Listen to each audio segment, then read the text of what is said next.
آج میں نبی پاک صلی اللہ علیہ وسلم کی ایک حدیث آپ کے ساتھ شیئر کرنا چاہتا ہوں، جس میں آپ صلی اللہ علیہ وسلم نے فرمایا الدین النصیحہ، اور آپ صلی اللہ علیہ وسلم نے 3 مرتبہ یہ بات کہی، الدین النصیحہ، الدین النصیحہ، الدین النصیحہ۔ دین پورا کا پورا خیر خواہی ہے۔ اس کو مزید کھولنے کے لیے اگر میں آپ کو کہوں، خیر خواہی سے مراد یہ ہے کہ اس سے میرا اخلاص جھلکتا ہو، اس سے میری محبت جھلکتی ہو، اس سے میری جینیوننس جھلکتی ہو، اور اس سے میری سچائی جھلکتی ہو۔ یعنی یہ 4 الفاظ ہیں جو خیر خواہی کو ظاہر کرتے ہیں کہ میں ایک جینیون فرد ہوں، میں ایک ٹروتھفل فرد ہوں، میں ایک محبت کرنے والا فرد ہوں، اور میں ایک مخلص فرد ہوں۔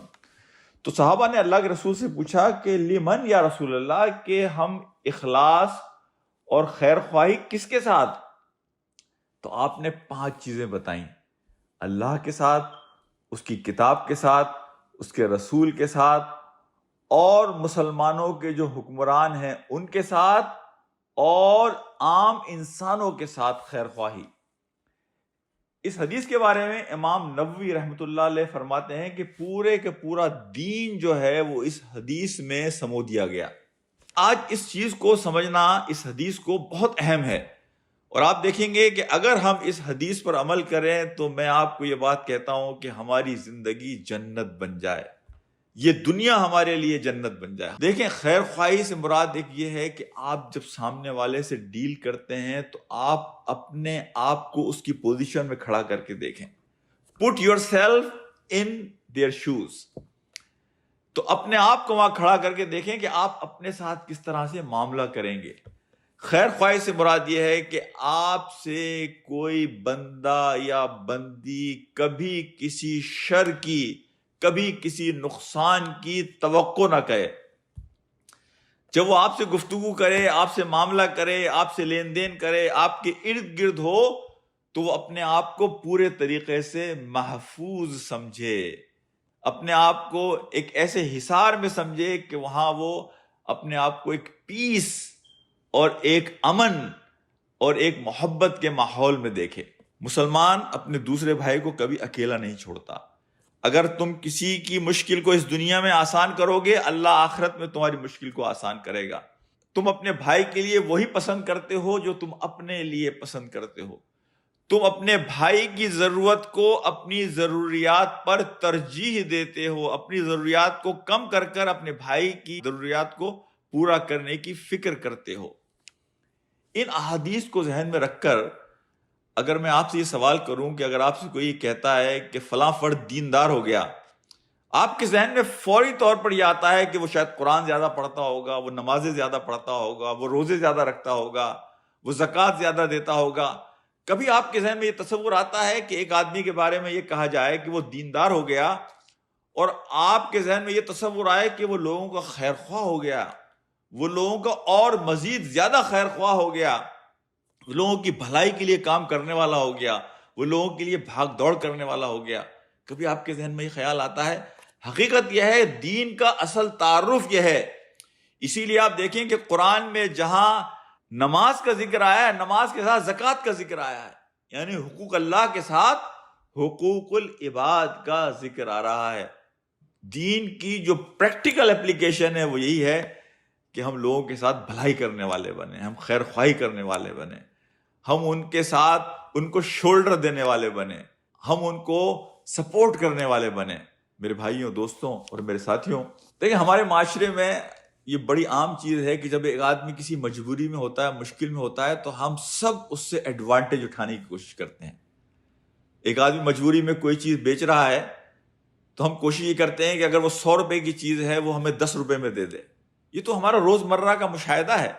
میں پچھلے دنوں جنید جمشید کی ایک ویڈیو دیکھ رہا تھا، اس میں اس نے کہا کہ جب وہ میوزک انڈسٹری کو چھوڑ کر گیا کاروبار شروع کرنے کے لیے اور اسے پیسے کی ضرورت تھی، تو اس نے دیکھا کہ اس کے اچھے اچھے دوست اس کی 100 روپے کی چیز کو 25 روپے میں خریدنے کی کوشش کر رہے تھے۔ یعنی آپ کسی کی مجبوری سے فائدہ اٹھائیں، اسے ایکسپلائٹ کریں، یہ مسلمان نہیں کر سکتا۔ اگر آپ کے محلے میں کوئی فرد رہتا ہے اور وہ مشکل میں، پریشانی میں ہے، اور آپ کو پتہ چلے کہ وہ اپنی چیزوں کو بیچ رہا ہے، تو بحیثیت مسلمان میرا فرض یہ بنتا ہے کہ میں جا کے اس سے بات کروں، میرے بھائی تم یہاں رہتے ہو، ہم تمہارے پڑوسی ہیں، ہم سب مل کے تمہاری کوئی مدد کر دیتے ہیں، اور تم بعد میں جب تمہارے حالات بہتر ہوں تو پیسے واپس کر دینا، بجائے اس کے کہ ہم اس کی مجبوری سے فائدہ اٹھائیں۔ میں آپ کے سامنے یہاں اس بات کو سمجھانے کے لیے خیر خواہی کو ذرا ایک اور بات بھی رکھتا ہوں، ذرا بات کھل کے سمجھ میں آئے گی کہ خیر خواہی کہتے کیسے ہیں۔ دیکھیں، ایک ساس ہے اور ایک اس کی بہو ہے۔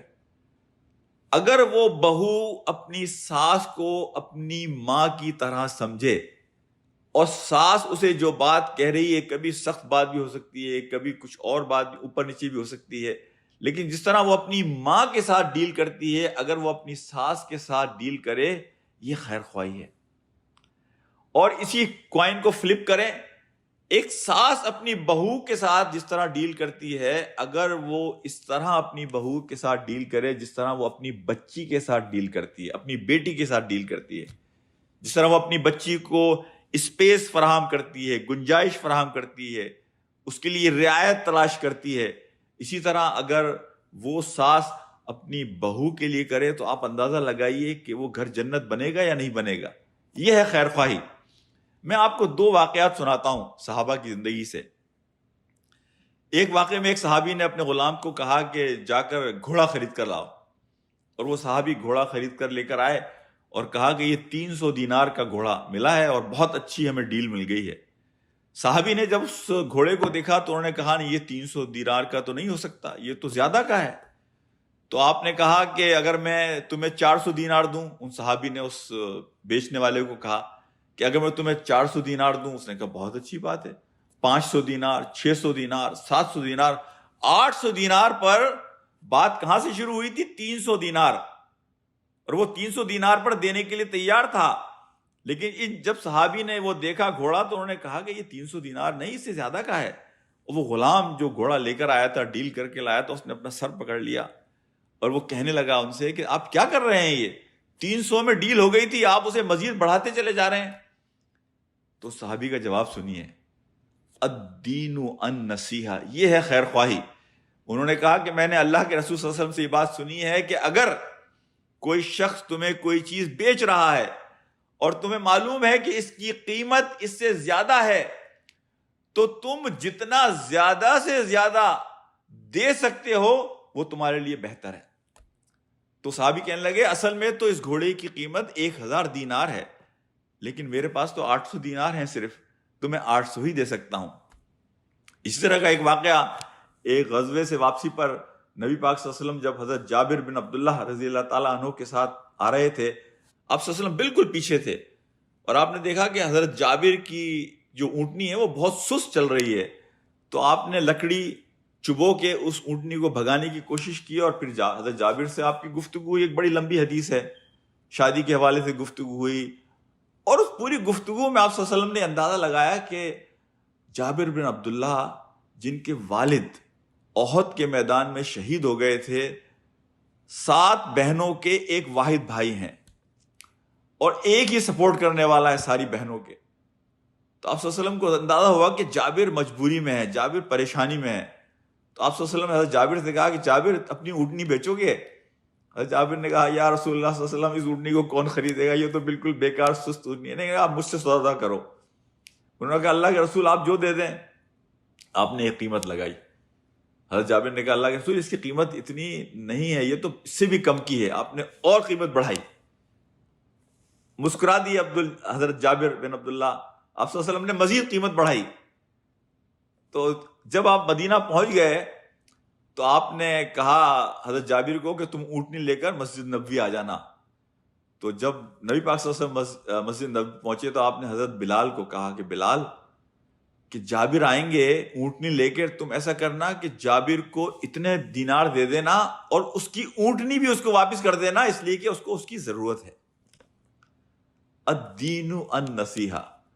واللہ اگر ہم اپنے تعلقات میں بیوی شوہر سے، شوہر بیوی سے، ہم اپنے بچوں سے، بچے ہم سے، ہم اپنے محلے میں، ہم اپنی کمیونٹی میں، ہم اپنے تعلقات میں رشتہ داروں سے، عزیزوں سے، اگر ہم معاملات میں، تعلقات میں، لین دین میں خیر خواہی کا رویہ رکھیں، اور خیر خواہی کی 4 بنیادیں میں نے رکھی ہیں آپ کے سامنے، کہ as a genuine person, as a transparent person, میں جو بات کہہ رہا ہوں وہی بات جو میری زبان میں ہے وہی میرے دل و دماغ میں ہے، میں مخلص ہو کر ایک سامنے والے فرد سے بات کر رہا ہوں۔